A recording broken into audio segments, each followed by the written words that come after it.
ठीक है, आज हम लोग बात करते हैं कुजनेट्स कर्व का, है ना। तो ये क्या बताता है, ट्रेड ऑफ बिटवीन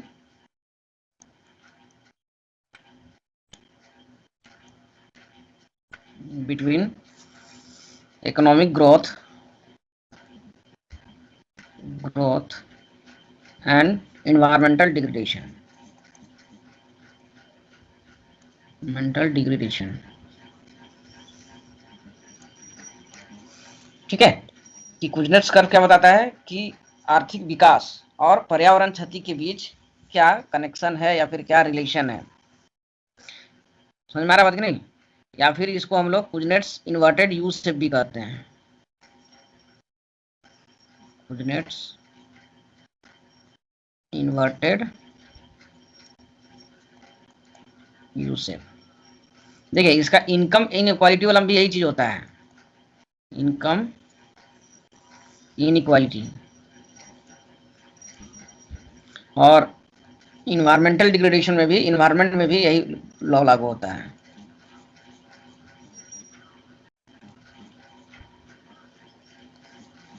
ठीक है, तो देखिए बेसिकली क्या होता है, हमारा जो कुजनेट्स कर्व है या इन्वर्टेड यू शेप जो है कर्व, वो क्या बताता है, इन्वायरमेंटल कुजनेट्स कर्व जो है या फिर कुजनेट्स कर्व या इन्वर्टेड यू शेप जो है वो क्या बताता है हमारा, कि इन्वायरमेंट पर्यावरण क्षति और आर्थिक विकास को दिखाता है ना।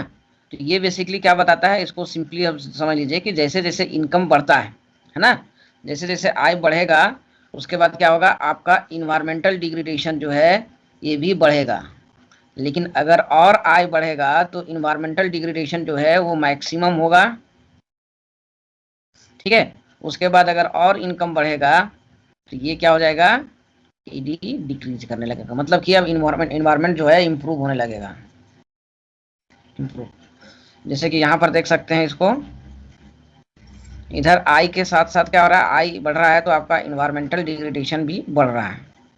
और इस स्टेज पे क्या होता है कि इनकम बढ़ रहा है, यहाँ पर इन्वायरमेंटल डिग्रेडेशन जो है मैक्सिमम है। उसके बाद और अगर इनकम बढ़ता है तो इस साइड में क्या होता है कि आय बढ़ने के कारण हमारा इन्वायरमेंटल डिग्रेडेशन जो है वो घटने लगता है। ठीक है, बेसिकली इसी चीज को हम लोग क्या करते हैं, एक्सप्लेन करते हैं, है ना। तो देखिए यहाँ पर इसको 3 कैटेगरी में डिवाइड करते हैं। ठीक है, तो पहला कैटेगरी जो है वो क्या बताता है हमको, कि ये तीनों सेक्टर को भी दिखाता है। पहला प्राइमरी सेक्टर्स, दूसरा सेकेंडरी, और तीसरा जो है ट्रेसरी सेक्टर्स या सर्विस सेक्टर। ठीक है, तो देखिए अगर मान के चलते हैं कि there is no human intervention, there is no human intervention, ठीक है, इन नेचर, अगर मान के चलते हैं कोई वहां पर मानव गतिविधि नहीं होता है तो वहां पर हमारा जो प्योर इन्वायरमेंटल क्वालिटी होगा, क्या होगा, प्योर इन्वायरमेंटल क्वालिटी। ठीक है, मतलब कि आपकी प्योरिटी जो होगा वो 100% होगा। जैसे कि स्टार्टिंग में जब आदि मानव काल जो था ना, आदि मानव काल में ऐसे ही था कि वहां बस आपका जो फल फूल है वो खाना है। जैसे जैसे ह्यूमन डेवलपमेंट होता है, जैसे जैसे मानव का विकास होता है ना, डेवलपमेंट ऑफ ह्यूमन, या इसको सिंपली बोल सकते हैं कि जब साइज ऑफ पॉपुलेशन इंक्रीज करने लगता है तो यहाँ पर बहुत सारी चीज की जरूरत पड़ने लगता है ना। कि सबसे पहला जो होता है हमारा फूड का डिमांड बढ़ता है, दूसरा जो होता है शेल्टर का। ठीक है, ये दोनों चीज का मेन प्राइमरी गोल होता है कि खाना चाहिए और रहने के लिए चाहिए। तो जैसे जैसे हमारा ह्यूमन डेवलपमेंट मतलब कि साइज ऑफ पॉपुलेशन इंक्रीज करता है तो उसी तरह से फूड की जरूरत पड़ता है। तो जब फूड यहाँ पर जरूरत होता है तो फूड रिक्वायरमेंट के लिए क्या किया जाता है, मतलब कि ये अभी स्टार्टिंग कहाँ पर आएगा, प्राइमरी सेक्टर में। तो इसको एग्रीकल्चर चाहिए, एग्रीकल्चर लैंड चाहिए, लैंड खेती करने के लिए, ठीक है, कल्टीवेशन के लिए, और रहने के लिए क्या चाहिए, घर चाहिए, हाउस। तो ये दोनों एक्टिविटीज के कारण क्या होता है कि हम लोग डिफोरेस्टेशन करना शुरू कर देते हैं, डिफोरेस्टेशन, है ना। ये दोनों कारण से होता है, पहला हाउस के निर्माण के लिए, हाउस कंस्ट्रक्शन, और दूसरा होता है कल्टीवेशन और लाइफ स्टॉक, लाइफ स्टॉक, है ना, जीवन यापन के लिए। तो जैसे जैसे और अगर पॉपुलेशन बढ़ते जाता है, यहाँ पर पॉपुलेशन और इंक्रीज करता है, तो पूरा बर्डन जो होता है हमारा किस पर होने लगता है, एग्रीकल्चर पे, कल्चर पे। तो एग्रीकल्चर पे होता है तो फिर से ज्यादा फॉरेस्ट डिफोरेस्टेशन होता है, और अब लोग उसको भरपाई करने के लिए क्या करने लगते हैं कि फर्टिलाइजर का प्रयोग करना शुरू कर देते हैं, फर्टिलाइजर, है ना। अब देखिए एग्रीकल्चर है तो यहाँ पर कैपिटा इनकम क्या होता है, लो होता है, एजुकेशन भी क्या होता है, लो होता है ना। एजुकेशन लो होने के कारण क्या होता है कि इन्वायरमेंट के बारे में सटीक नॉलेज नहीं होता है, not have sufficient information about environment, कि इसका अगर हम खत्म कर रहे हैं तो इसका क्या इम्पैक्ट पड़ेगा, है ना, और इससे क्या नुकसान होगा कि फायदा होगा, इसका नहीं रहता है। तो देखिए जब हमारे यहाँ पर कैपिटा इनकम कम है तो यहाँ पर हमारा क्या हो जाएगा, एमपीसीबी जो होता है हाई होगा, तो यहाँ कंजम्पशन का डिमांड ज़्यादा हो जाएगा, और कंजम्पशन का डिमांड ज़्यादा होने के कारण यहाँ पर प्रोडक्शन ज़्यादा होना शुरू हो जाता है, और ये प्रोडक्शन हमारा इन्वायरमेंट को तेजी से क्षति पहुंचाता है, ठीक है, ठीक है।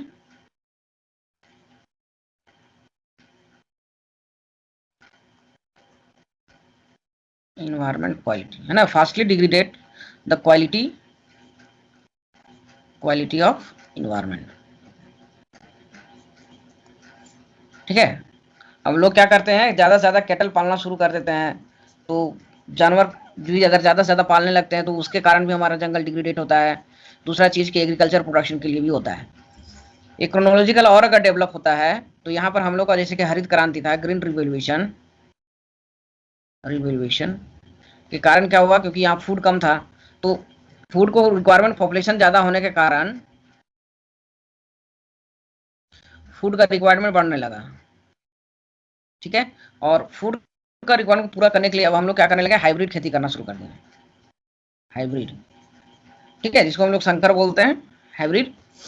और मॉडर्न टेक्निक का प्रयोग करना शुरू कर लिया, मॉडर्न, ऑर्गेनिक से हम लोग कहाँ पर आ गए, केमिकल में। तो मॉडर्न टेक्निक में हमारा क्या यूज होने लगा, फर्टिलाइजर, पेस्टिसाइड्स, ठीक है, ये सारी चीज होने लगा। और इसके कारण हमारा क्या हुआ, कीटनाशक का जब हम लोग उपज करने लगे तो इससे हमारा एयर पोल्यूशन भी बढ़ना शुरू हो गया, वाटर पोल्यूशन भी बढ़ना शुरू हो गया, और लैंड पोल्यूशन, जमीन बंजर होने लगा। अभी तक लोगों के बीच क्या है, कॉन्शियसनेस नहीं जग रहा है। तो ये प्राइमरी सेक्टर का रोल था। अब ये प्राइमरी सेक्टर जब हमारा डेवलप करने लगता है, डेवलप करता है, तो यहाँ पर क्या होगा कि यहाँ पर मैन्युफैक्चरिंग सेक्टर का भी सेटअप होने लगता है, सेक्टर। और जब इंडस्ट्रियल रिवोल्यूशन होता है, इंडस्ट्रियल रिवोल्यूशन, तो इकोनॉमिक ग्रोथ भी तेजी होता है, फास्टर, फास्टर इकोनॉमिक ग्रोथ। और फास्टर इकोनॉमिक ग्रोथ के कारण क्या होता है कि अब यहाँ पर पहले तो एग्रीकल्चर तो केवल फूड का रिक्वायरमेंट के लिए हो रहा था ना, है ना, तो इसमें से पोल्यूशन तो बढ़ रहा था, इन्वायरमेंटल डिग्रेडेशन तो बढ़ रहा था, लेकिन इंडस्ट्रियल में सबसे ज्यादा इन्वायरमेंट को अगर क्षति पहुंचता है तो इंडस्ट्रियलाइजेशन से। ये कैसे पहुंचता है, देखिए इंडस्ट्री जब हम लोग एस्टेब्लिश करते हैं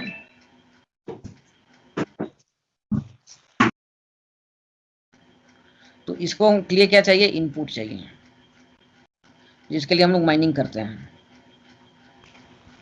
दूसरा, जब हम आउटपुट करते हैं तो बीच में लॉ ऑफ इंट्रोफी कम आता है, लॉ ऑफ इंट्रोफी, ठीक है। और यहाँ पर वेस्टेज ये हैवी, इधर तो माइनिंग के कारण आपका डस्ट जो उड़ रहा है, डस्ट उड़ रहा है, फॉरेस्ट बर्बाद हो रहा है, डिफॉरेस्ट हो रहा है, ठीक है। और जो आपका बायोडाइवर्सिटी है, डाइवर्सिटी, ये लॉस हो रहा है, पूरा इकोसिस्टम जो है, इकोसिस्टम ये आपका इन डेंजर में होते जा रहा है, मतलब खतरा में। क्योंकि अगर एक जगह पर अगर कोल माइंस लगता है तो इसमें क्या होता है कि पूरा यहाँ जंगल साफ कर देता है, डस्ट हो जाता है, तो जितने भी यहाँ पर जो बायोडाइवर्सिटी है ना, बायोडाइवर्सिटी कहने का मतलब कि जैव विविधता, जैव विविधता का मतलब होता है कि डिफरेंट प्रकार के स्पेसीज, ठीक है। और बायोडाइवर्सिटी को ही हम लोग बोलते हैं क्या, ब्यूटी ऑफ नेचर, नेचर है ना, प्रकृति की खूबसूरती उसकी विविधता में होती है ना, बायोडाइवर्सिटी, ठीक है। अब बायोडाइवर्सिटी तो यहाँ पर लॉस हो जाएगा, पूरा जंगल खत्म हो गया तो ये भी खत्म हो जाता है इसके आसपास, फिर इसके कारण आपको रोड बनाना पड़ता है, ट्रांसपोर्टेशन, ठीक है, इलेक्ट्रिसिटी, मशीनरी, ये सारे चीज का होता है। और दूसरी तरफ कि हैवी पोल्यूशन होता है ना, जो एमिशन होता है, गैस का एमिशन, जिसको हम लोग बोलते हैं क्या, कार्बन डाइऑक्साइड, और बहुत तरह का होता है, सल्फ्यूरिक अम्ल का वर्षा इसी कारण से होता है। तो यहाँ पर इंडस्ट्रियलाइजेशन में हेवी इन्वायरमेंट को डैमेज होता है,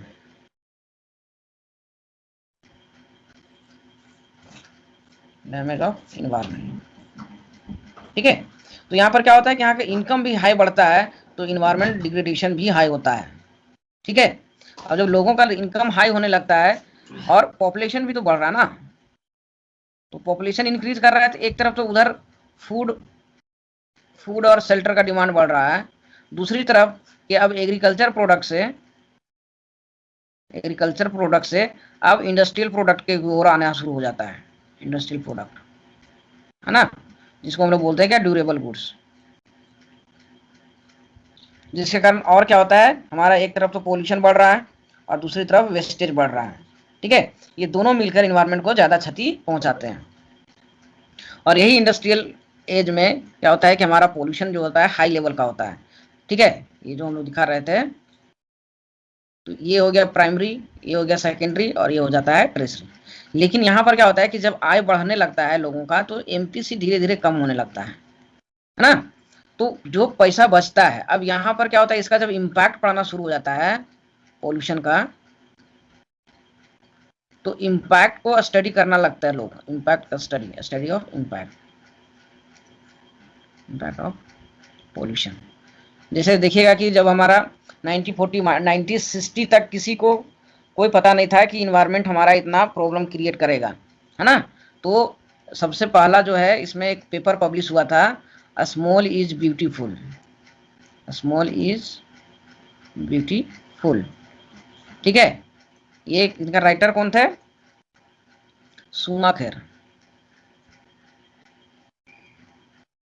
शूमाखेर। एक क्वेश्चन भी पूछता है ना, ये कब हुआ था, 1960 में। तो इन्होंने ही पहली बार, वैसे बहुत सारा इंडिविजुअल किया था लेकिन ज़्यादा पॉपुलर इन्हीं का हुआ था, कि हम जो लार्ज स्केल में प्रोडक्शन कर रहे हैं ना, लार्ज स्केल में, वो भी बिना गाइडलाइन का, इसके कारण क्या होगा, आने वाला जनरेशन जो होगा वो बहुत तकलीफ में जिएगा, क्योंकि हम लोग रिसोर्सेज को ओवर एक्सप्लॉइट कर रहे हैं, पोल्यूशन हो रहा है, ग्लोबल वार्मिंग का कॉन्सेप्ट उस समय आ चुका था, ठीक है। बाद में जो इसका हुआ था 1972 शायद होगा कि 82, देख लीजिएगा ना, 82 होगा शायद, जिसमें हुआ था स्टॉकहोम कॉन्फ्रेंस, स्टॉकहोम कॉन्फ्रेंस। इसमें इसका डिटेल चर्चा हुआ था, समझ गए बात कि नहीं। और डिटेल चर्चा होने के कारण उस समय ये सबसे ज़्यादा पॉपुलराइज हुआ था, कौन सा, इन्वायरमेंटल प्रॉब्लम। क्योंकि ये इंडस्ट्रियलाइजेशन के कारण ही हुआ था कि अंधाधुंध लोग क्या करने लगे थे कि प्रोडक्शन करो नेचुरल रिसोर्सेज। जैसे कि अगर एडम स्मिथ का अगर बुक आप देखते हैं तो उनका क्या है, द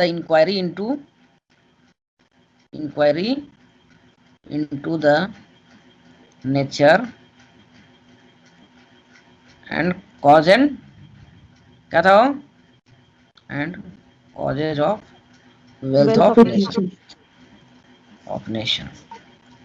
तो ये क्या बोलते हैं कि इंक्वायरी इनटू द नेचर, कि अगर आपको विकास करना है तो नेचर से इंक्वायरी करना, इंक्वायरी करना वहां से प्राप्त करना होगा कि ग्रोथ के लिए आपको नेचुरल रिसोर्सेज चाहिए, और नेचुरल रिसोर्सेज कहाँ से आएगा, आपको नेचर से ही मिलेगा। ठीक है, तो इसलिए लोग बिना सोचे समझे हेवी मात्रा में क्या करने लगे, इंडस्ट्रियलाइजेशन करने लगे, है ना, पोल्यूशन करने लगे। तो अब धीरे धीरे जब समस्या शुरू होने लगा तो इनकम बढ़ने के कारण साथ साथ हम लोग यहाँ पर रिसर्च करना शुरू करता है, लोग रिसर्च एंड डेवलपमेंट, इस पर काम करना शुरू हो जाता है कि स्टडी होता है कि इसमें देखा जाता है कि क्या ये इन्वायरमेंट वाकई में हमारे ह्यूमन सोसाइटी का या ह्यूमन सिविलाइजेशन को नुकसान पहुंचा रहा है कि नहीं पहुंचा रहा है, इसका क्या इम्पैक्ट पड़ता है। तो लोगों को यहाँ पर क्या होता है, धीरे धीरे अवेयरनेस फैलना शुरू होता है ना, कौन सा, इन्वायरमेंट अवेयरनेस। ठीक है, और इन्वायरमेंटल अवेयरनेस कहने का मतलब कि यहाँ पर अब सबको पता चलने लगता है इंपॉर्टेंस ऑफ नेचर,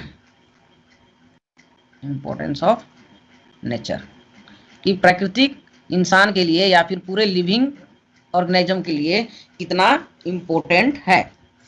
तो लोग अब इस पर देखिएगा एनजीओ बनना शुरू हो गया, स्टडी, प्रॉपर स्टडी होना शुरू हो गया, स्टडी। अब इसके साथ साथ न्यू टेक्नोलॉजी का डेवलपमेंट होना शुरू हो जाता है, टेक्नोलॉजी का, कि लोगों के पास आय तो कंटिन्यू बढ़ रहा है ना, यहाँ से स्टैंडर्ड ऑफ लिविंग भी बढ़ रहा है, लिविंग जैसे करना और डिमांड हो रहा है। साथ में यहाँ पर क्या हो रहा था, टेक्नोलॉजिकल डेवलपमेंट हो रहा था, है ना, इनोवेशन ऑफ न्यू टेक्नोलॉजी। और नया टेक्नोलॉजी जो है वो क्या होता है, फार बेटर होता है या फिर मोर इको फ्रेंडली होता है, इको फ्रेंडली होता है, मतलब कि मैक्सिमम पे पहुंच गया। अब यहाँ पर लोग क्या करने लगे कि इसमें सुधार करना शुरू करने लगे, और इसी के साथ साथ क्या होता है कि हमारा इकोनॉमी जो होता है शिफ्ट करके सर्विस सेक्टर में पहुंच जाता है। अब जब सर्विस सेक्टर में आता है तो यहाँ पर हमको लीस्ट पोल्यूशन होता है और हाईएस्ट इनकम होता है। तो यहाँ तो अवेयरनेस हो गया, लोग रिसर्च करने लगे, इन्वायरमेंट को बचाने का प्रयास करने लगे।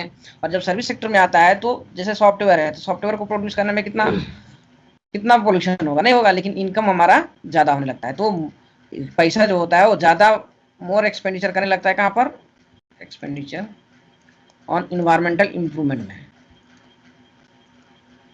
मेंटल इम्प्रूवमेंट में। ठीक है, और जब ज़्यादा एक्सपेंडिचर करता है मतलब कि इन्वेस्टमेंट अब होना शुरू हो जाता है, मोर इन्वेस्टमेंट, जिसके कारण हमारा इन्वायरमेंटल डिग्रेडेशन को इम्प्रूव किया जाता है। जैसे कि पहले जितना भी आपका ग्रीन हाउस होता था वो सबको बंद कर दिया, जितने भी मीथेन गैस प्रोड्यूसर वाला जो होता था जिसके कारण हमारा इन्वायरमेंटल डिग्रेडेशन होता था। पुराना जो BS4 BS5 जो एक आ रहा है अभी, जो इलेक्ट्रिक कार का जो कॉन्सेप्ट आ रहा है, इलेक्ट्रिक कार, सौर प्लेट, हाइड्रो पावर, है ना। और देखिए ये जो जब हम लोग मोटर का देखते हैं ऑटोमोबाइल का,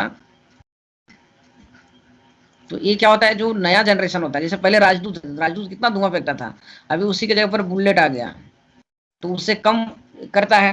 पहले जो BS2 था या 3 था वो ज़्यादा पोल्यूशन करता था, लेकिन अब टेक्नोलॉजी इंप्रूव हो गया, BS5 आ गया, तो BS5 आने के कारण यहाँ पर पोल्यूशन भी कम हो गया। ठीक है, तो एक तरफ तो हम लोग नया टेक्नोलॉजी के थ्रू क्या कर रहे हैं, इन्वायरमेंट जो पोल्यूशन करने वाला जो था उसको कम कर रहे हैं, साथ में वेस्टेज को हम लोग कम से कम कर दे रहे हैं। कि पहले मैनुअल निकालते थे कोयला, अब है कि मशीन से निकालते हैं, हर चीज़ मशीन से होता है, तो कम से कम डस्ट या फिर वेस्टेज होता है ना। तो यहाँ पर क्या होता है कि जब डेवलप हो जाता है कंट्री तो यहाँ पर इन्वायरमेंट क्वालिटी जो है वो उस पर ज़्यादा काम करने लगता है। यही कारण होता है कि यहाँ पर इसकी क्वालिटी जो है वो इम्प्रूव हो जाती है।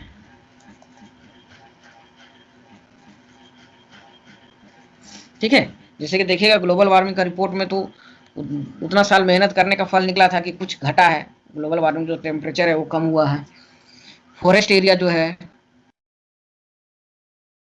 ये बढ़ा है ना। लोग यहाँ पर ज़्यादा से ज़्यादा मतलब कि नेचर को बचाने में कामयाब रहे हैं। साथ ही साथ रिजर्व फॉरेस्ट का कॉन्सेप्ट आ गया।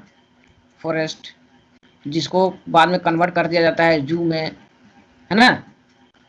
ठीक है, तो ये सारे चीज कॉन्सेप्ट इसमें है क्विनेट्स में, और ये एक इम्प्रिकल स्टडी है। ठीक है, इम्प्रिकल, और किस पर है, बेस्ड ऑन यूरोपियन कंट्री, कि यूरोपियन कंट्री कैसे डेवलप किया, बाद में कैसे क्या हुआ, और किस तरह से वो एनवायरमेंटल क्वालिटी पे काम कर रहे हैं। साथ ही साथ जैसे कि हम लोग के यहाँ टाइगर दुनिया में खत्म हो रहा है, लेकिन हमारे यहाँ बढ़ रहा है। तो इंडिया भी पहले से, तो हम लोग तो पहले से ही क्या होता है, जानवर प्रेमी थे। बीच में गड़बड़ हो गया, अभी देखिए सब चीज़ फिर से बढ़ना शुरू हो गया। मतलब सरकार के इसमें बहुत बड़ा रोल है ना, कि जू में आपको ओपन कर दिया कि आप इसको गोद ले सकते हैं, आप इसमें पैसा लगा सकते हैं। इन लोग को बचाने के लिए आप जू में जाइएगा तो टिकट का कॉन्सेप्ट आ गया। ठीक है, बहुत सारा एनजीओ है, आपको एनजीओ में दान दीजिए। बहुत सारा सोशल वर्कर भी है। गवर्नमेंट का भी पॉलिसी जो है बहुत हद तक, जैसे कि एक था इसमें पब्लिक प्राइवेट पार्टनरशिप, इसमें भी था। ठीक है, उसको क्या तो नाम दिया जाता था, हाँ, public participation, private public participation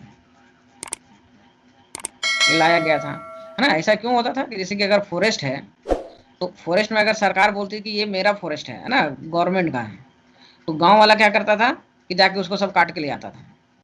तो इसको बचाना है तो और उल्टा खत्म कर देता था। दूसरा कि अगर मान के चलते हैं कि पब्लिक बोलता नहीं ये मेरा फॉरेस्ट है, तो इसमें क्या होता था, गवर्नमेंट जाके वहाँ टिम्बर का काम करवा देता था, टिम्बर कटवा के निकलवा देता था, या फिर इलीगल कोई और कर देता था, है ना। तो इसलिए बोला सरकार की नहीं भाई, देखिए हम भी सही हैं, आप भी सही हैं, तो ऐसा करते हैं हम लोग दोनों मिल के इस पर काम करते हैं कि आप भी अपना रिक्वायरमेंट को पूरा कीजिए और इसको बचाइए। तो अब गाँव वाले लोग के साथ घर ये फॉरेस्ट को बचाने का काम किया जाता है। बस समझ में आया कि कैसे यहाँ से ऊपर गया नीचे आया। सो